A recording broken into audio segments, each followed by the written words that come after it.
Peace and blessings. I wanted to come on and do a part 2 of my breast cancer healing journey and bring a little bit more clarity to some of the things that I spoke about in part 1. I would suggest that you go back and look at part 1 so you'll understand some of the context that I'm talking about here. I also want to start by saying that I'm not mentioning any names. I'm not giving any medical advice. I am just telling you what my journey was and what things that I experienced. Also, I wanted to talk a little bit more about the people that impacted my experience with breast cancer. And I'll start again with the herbalist that I had found. Also, I want to say, as a side note, this might not resonate with everybody. So if this is not something you feel is truthful or you want to hear, then I suggest that you change the channel, okay? But the herbalist that I found was really a voice in the wilderness for me when I got the diagnosis of triple negative breast cancer. And I would say if it hadn't been for him and watching him, I would never have had the courage to pick an alternative route. My first video, I was saying that I felt like I was on a conveyor belt and I was going towards one treatment and one destination. And I would not have had the courage had it not been for his voice to question some of the things that the doctors were telling me and to be an advocate for myself and say, no, that doesn't make sense. I don't want to do that.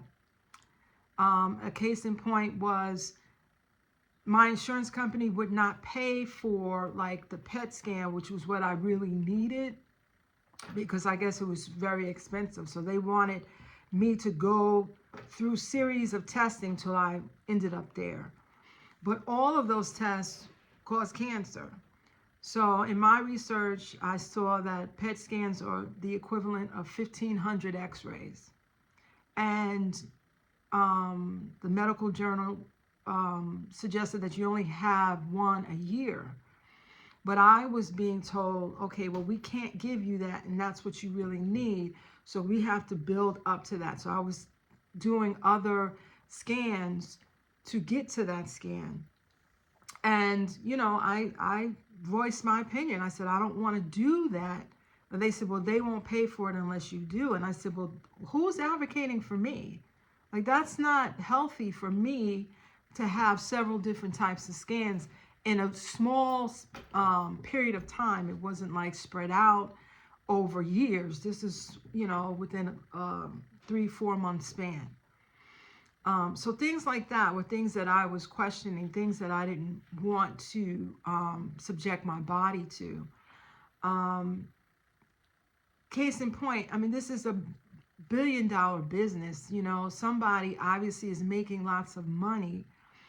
And I felt that it wasn't always in my best interest that things were being done.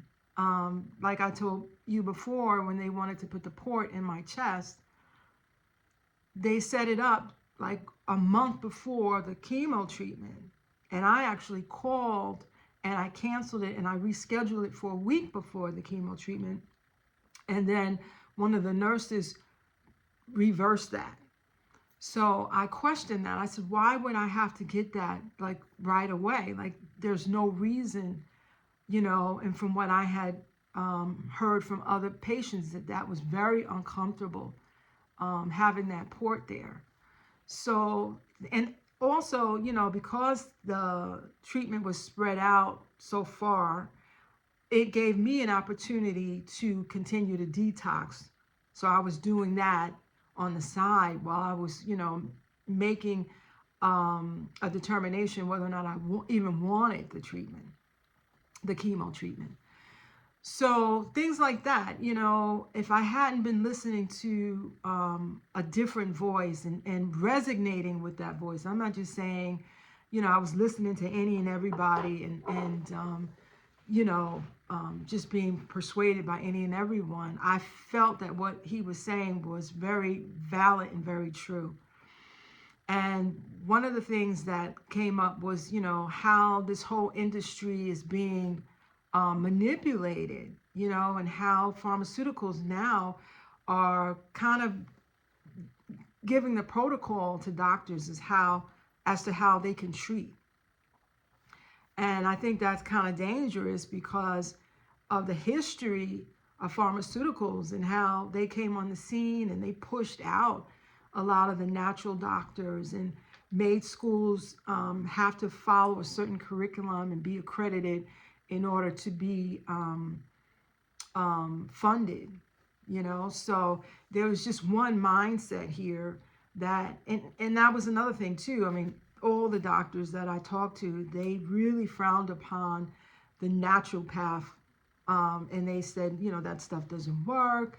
One doctor said to me,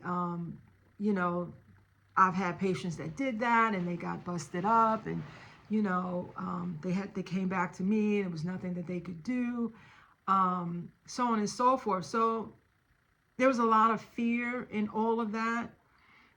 Just the word cancer is a fear spell. I mean, it puts a spell on you. You feel like a deer in the headlights when you get that type of diagnosis, and you don't.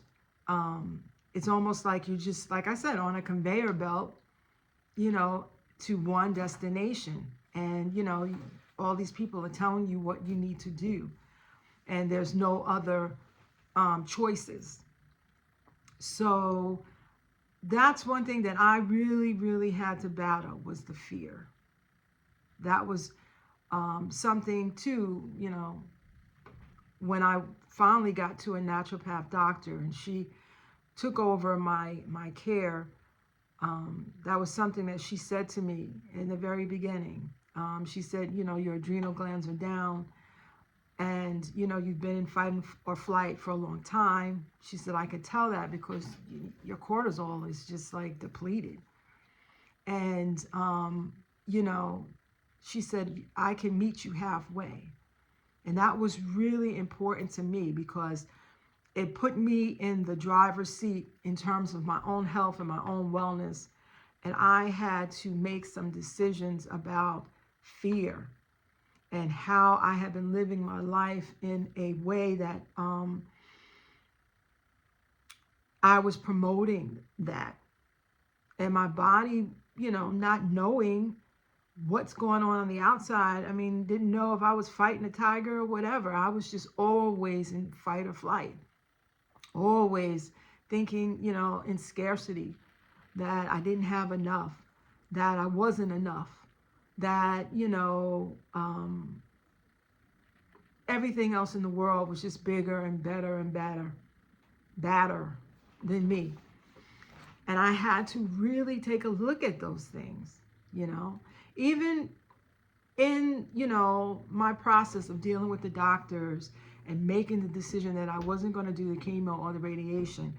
It would be, a situation I would go in and they would read off a list of things, they would always ask me. And it wouldn't be just one. It would be, several doctors asking me, or not doctors, maybe like the nurse practitioner would ask, and then the doctor would come in and ask the same set of questions.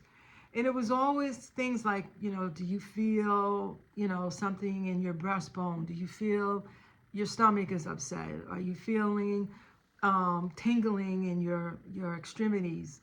All these different things. And they would ask more than once. And I would say, no, no, no. And then I would go home and in my sleep that night, I would feel something and, oh my God, is that what they were talking about? So it was almost like I was creating an environment in myself that was not conducive to my healing. And I had to stop. And I had to begin to arrest some thoughts and say, no, that's not true. Put things out of my mind and really begin to, relax and not be so uptight. Like I said, this is a journey. I mean, I'm not saying that I'm completely whole, but I'm working on it every day. And that's part of why I garden. And that's part of why I started this channel, was because, gardening is meditation for me. Getting out and being in the soil and being in nature is very therapeutic for me. And, I truly believe in those things. And it's just health and wellness.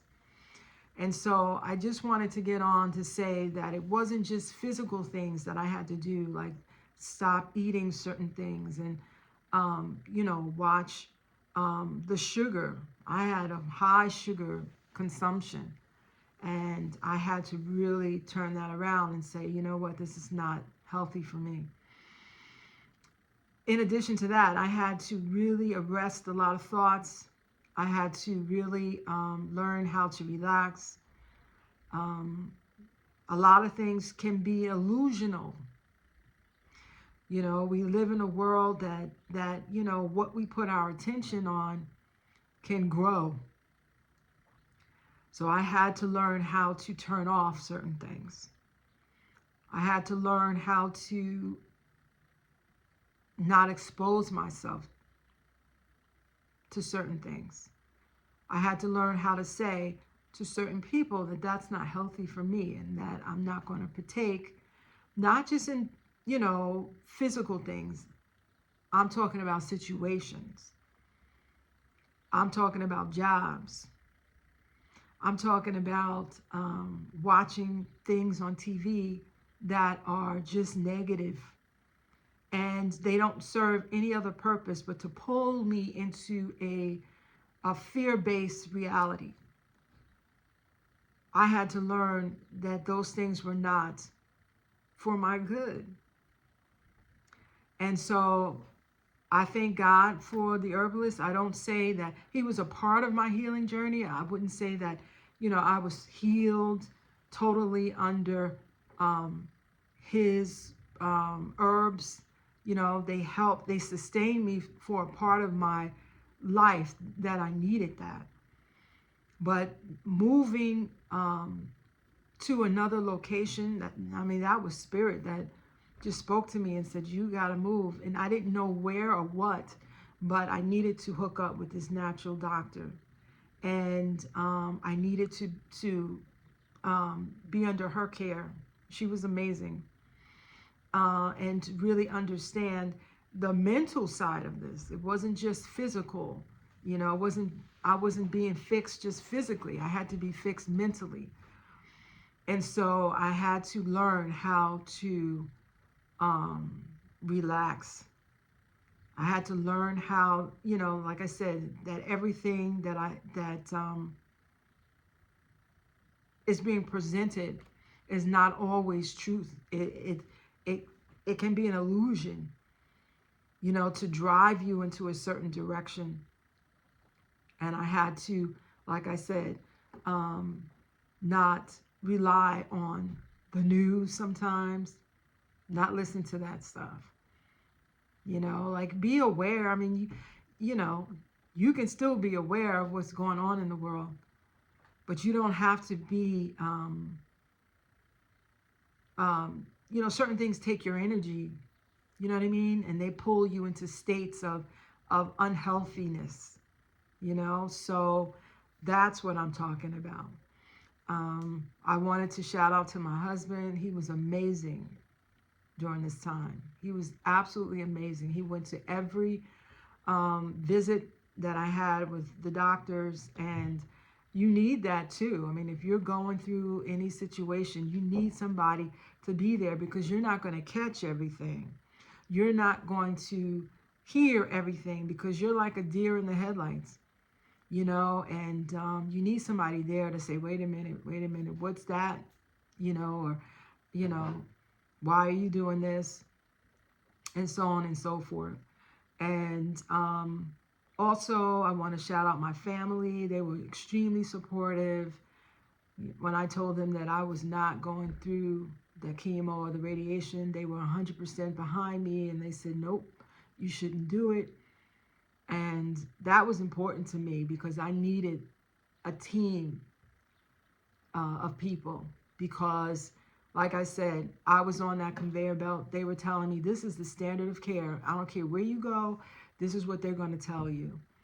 But just because that's the case doesn't mean that it was right for me. And again, I don't knock anybody who's gone through those treatments and have done it. You know, I am only telling you my testimony, what's worked for me. Anything else? I don't think so. I think that's it. So, peace and blessings, love and light, and till the next time.